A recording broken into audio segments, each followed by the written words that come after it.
You mentioned the Flynn meetings and how you'd like to know more about that. Which meeting were you referring to? Because In February of 2017, Kislyak told the Washington Post that he had meetings with Flynn before Election Day.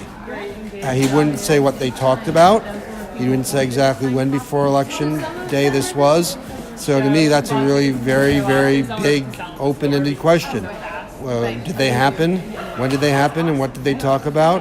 And what was Flynn talking to the Russian ambassador about?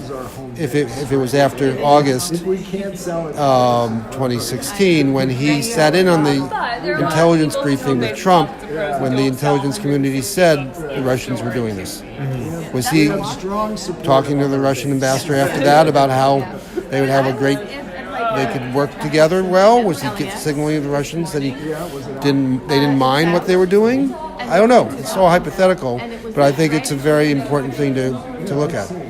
And I know you've heard on the right and a lot of Republicans saying they point to the text between Strzok and Page. They point to the amount of Democrats on the Mueller team. Do you think those things kind of cloud the credibility of the overall investigation? I mean, no. I mean, there are the FBI, prosecutors all have political leanings, and this has happened in every investigation. And Mueller himself is a Republican. So I think you have to look at the work itself. I mean, Strzok was also highly critical of Hillary Clinton. They leave that part out. And he wanted to be very, tough on her in the statement that Mueller issued.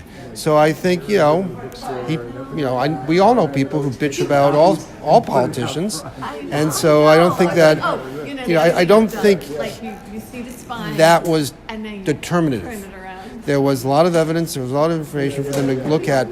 It just seems to me that, and I find this very sad, that Republicans and conservatives, that many of them, are just really looking for anything they can to discredit an investigation into what was an attack on American democracy. And, talk about being political and partisan. I mean, I don't get it. Where do you think it's all going to end up? I don't predict. I make no predictions about this. The obstruction case, you think that's what his eye is on? I don't know. I don't say what I don't know. I don't know.